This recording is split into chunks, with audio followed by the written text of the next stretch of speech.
Draco is the second of 2 brawlers coming in this next Brawl Stars update, and today I'm going to put him 1v1 versus every other brawler in Brawl Stars to find out if he's any good and if he deserves that legendary title. Draco is a legendary tank and is part of a brand new trio set in the new environment Mad Evil Manor. Since he's a legendary brawler, he's going to be much tougher to get, but you will have the option of switching to unlock him when he releases in June, or a week prior there will be an in-app purchase that you can get him a week early. And if you do decide to purchase him early or the Brawl Pass, I would really appreciate it if you use code LEX. It's free to do and it helps support me, this channel, and my family. Draco's main shot is a single strike from his guitar, which I guess would hurt with its pointy headstock, and the point of that guitar and this strike is a very important part about playing Draco. If you hit someone with the end of his attack, it will deal double the damage at 2,400 per strike at max level. Now,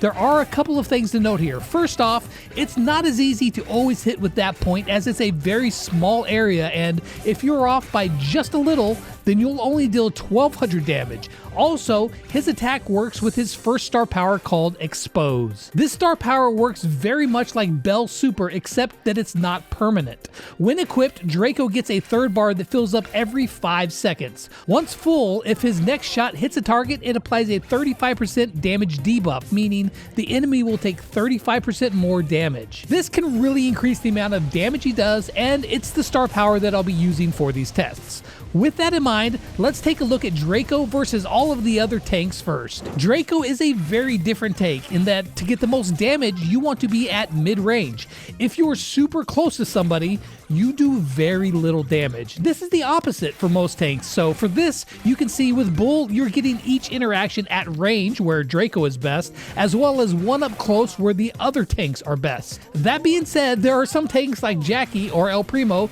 that can't even hit him while he's at his max damage distance. While this can be great in a game, you can keep your distance while attacking, it doesn't work here, so I had to put them close enough to hit each other, which means Draco couldn't get his max damage and he loses.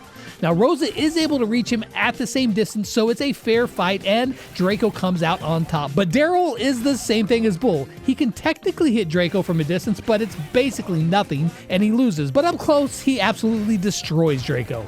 Frank, of course, can reach him, and it's a very close fight despite Frank having much more health. Meg deals enough damage in mech form to make it come down to the very end and finishes the job in her normal form. Now, BB just barely reaches him, but her swings don't fire off as fast as Draco, and he comes out on top. Ash also has a similar range, but without his rage, he can't get the job done, and the Milkman Hank, well, he doesn't come close as he only gets off one shot before he goes down. So then it's simple, right? You just stay back and you win. Well, in a game, it's actually not that simple. You see, consistently hitting that tiny spot at the point of his attack is much harder than it seems. Many times you think you've got it right, but the damage just isn't there, and very fast brawlers can move out of that point. Other tanks, if you don't land that point on the first shot, can just keep running you down and stay in that non-lethal zone. But he does have another trick up his sleeve, and that's his super. When he uses his super, he mounts upon his dragon, which is just an inflatable that he wears, and in that super, he sprays fire in a cone. Now, this fire doesn't do like the most damage, but it is considerably easier to use. You just go full Amber mode and hold down the attack button. But even with that, if another tank is up close to you like Bull, you're still gonna lose. In this super, however, you do gain movement speed and damage reduction, as well as if you take his second star power, you'll heal a considerable amount when going into your super, and if you deal enough damage, you can just keep spamming that super and cycle it with the healing over and over again. Against the damage dealers, we don't see as many of the same issues with the range as we did with the tanks. And because of that, Draco can easily defeat some of these brawlers if they're in that perfect range. That being said, some brawlers like Shelly are just like the tanks. At a distance, she gets stomped on with her band-aid or without it, but up close, she dominates. And even though Draco has more hit points than 8-Bit, His damage just can't keep up with the arcade machine. Rico, on the other hand, just has way too little health to match up in this way. And with Carl, you're of course going to want to stay way out of Draco's range, or it ends up like this. While Colette loses if she can't use her super, she's actually a pretty good counter to Draco. Lola makes it a close fight as well, but in the end she falls just short. And even though Pearl has a 3,000 hit point disadvantage, her power is more than enough to make it a bang bang finish. Tara, however, needs all 3 of her cards to hit to stand a chance, and at a distance, she can't do that, but up close, it's a totally different ballgame. Eve can't take the damage, and RT faces the same fate despite doing good damage. Chuck makes it pretty close, but the health difference here is huge. And Spike dies real fast, but not before dealing a lot of damage. Surge bursts off his shots pretty quick and does a lot of damage, but can't keep that up before falling. However, Chester has power for days, but at range, his attacks don't all hit. However, up close, he's able to get the job done. Now that's a lot to take in, so how will this look like in a game? Well, I think that the damage dealers actually stand a pretty good shot here. That is unless Draco gets some help from his gadgets. Both of his gadgets can turn the tides in battle. His first one is called Uppercut, and it will impale the enemy with his next shot, throwing them into the air for a short time, interrupting attacks, which can be really useful. But if you find yourself on the verge of death, you can use his other gadget called Last Stand. With this, it prevents Draco from dying as he cannot fall below 1 hit point for 2 full seconds. With that, you'll have to time it just right, but it could mean the difference between victory and defeat. Now for the artillery brawlers, we have Throwers and Penny standing in an open field against a tank with 11,000 hit points. It doesn't take a genius to figure out that they walked right into their funeral with this matchup. None of these brawlers have the health to match up like this, and what you expect was going to happen?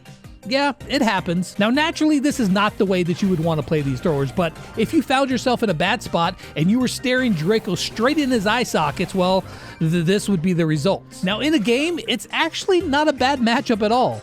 Draco has no means of breaking walls. He has no way of getting around that wall either other than just walking. Even with his super, he moves faster, sure, but if you play it right as a thrower, he's not going to be able to get you. Just stay behind a wall, do your thrower things, and you're going to walk away from this fight on top. Draco may have a long shot for a tank, but the marksmen laugh at that puny length. Hey, it may be short, but it's skinny. Wait a second. Once again, we see a matchup that is a very lopsided affair. Angelo's fully charged shot barely puts a dent in that armor, and while Maisie does get some shots off, without the health, it's no use. Mandy has extreme range, but here, it just isn't enough. Bonnie has a lot of health, but her shots do less damage, so while it lasts a while, she goes down. If Nani would have been able to get off one more shot, she would have taken him out thanks to her insane amounts of damage. However, put them at Nani's max range and try to run her down, and it's not pretty. Brock and Belle, although their damage isn't scaled, it's just not enough when you're this close to a dude in armor wielding a flying V guitar. And that's a sentence I never thought I'd say. Now, in a real game, I don't think it's going to be that bad. There are some brawlers here that should be able to handle Draco no problem, as they have the tools to do it. But as with most long-range brawlers, if you allow a tank to get close to you, then you're in for a world of hurt. Now, Draco could be a bit stronger against range brawlers in this instance because he doesn't need or want to get right up close. But nevertheless, stay at max range, hit your shots, and Draco's gonna be somebody else's problem. Now, assassins don't normally like to go after tanks, but Draco actually might be an exception. Edgar has no problem going at him and winning with ease, and Sam does the same because with assassins, you get to choose when to engage in battle, and when you do, you're wanting to get really close, which negates Draco's highest damage. With Buzz, we see the exact same thing, and you're going to be at that range if you super into him. Now, Crow, even at this close range, can't beat him, and Fang goes down as well, but again, with both of these brawlers, you're going to super close to him, so it's going to be a different story when it's not ideal conditions for Draco. Nico comes awfully close, but his reload speed betrays him in the end. Melody is going to poke at longer range, and when she comes in for her notes to hit, you're going to be actually inside Draco's damage range, and she wins pretty easily. And then the other new brawler, Lily, she does the same thing and bursts him down before he can catch up. Leon is a similar story, as the only time that you're really going to get close is after you sneak in, where you'll be able to take him out without problem. And then Mortis runs into the same problem that Miko did, and his reload speed just takes too long and he loses. Now, in the game, I think that Draco is going to be a target for many assassins, as they will be able to burst him down while sitting really close to him in range. That being said, it's not like there is no counterplay here for Draco, because if he gets that super while you're close to him, you're going to find yourself doing less damage against him, and his damage will be enough to turn the tides. Support brawlers versus a tank is a really bad matchup, and there are some here that fall into that category. If Draco can stay at the perfect range, like against Gus or Poco, well, he is going to absolutely smash through these brawlers without any issue at all. But there are some brawlers, like Doug, who can easily overpower Draco up close where he likes to fight. And even though Pam normally chips at a distance, like with some other tanks, if you get up close to her, she dishes out a scrap ton of damage. Yes, that was a pun. Gray isn't going to want to be in his range either, and Ruffs, despite being able to unleash his shots very fast, still loses. Now, Kit isn't the tankiest of brawlers, but he does put up one heck of a fight before losing the battle. In a real game, you're just going to want to stay out of his range and keep punishing him at a distance, or if you have a bit of health like with Pam or Doug, well then feel free to get as close as you need to and you'll have the upper hand. Again, just watch out for his super, because that can and will turn the tides of battle, especially if he's using that second star power. Our last group of brawlers here are the controllers. Now, there are 3 brawlers here who give Draco a run for his money. Bo and Draco go down at the same time, and the end result is very similar for Ems, as she's able to ramp up with that superior damage. Now, Griff and his coins are able to get a clean victory with only one of them left standing, and while he loses, Mr. P does a pretty good job too with the double bounces to his suitcases. The rest of the brawlers, however, aren't meant to stand toe-to-toe with a tank duking it out. They would much rather utilize that superior range and do what they do best. So it's not likely that you're just going to wander up to that perfect range for Draco and stay there while he's spamming shots at you. But if you did think that was a good idea, well, here's plenty of proof that it might not be the wisest of ideas, and perhaps that you should rethink your strategy against this heavy metal shredder. If not, well, then you're going to find yourself dealing with just the tip of Draco's guitar, and yeah, that never ends well. So then, you have seen Draco 1v1 versus every brawler in Brawl Stars. Is he going to be any good? The short answer here is yes, he is going to be good, but there are some catches. First off, getting consistent damage with the point of his attack is pretty darn inconsistent.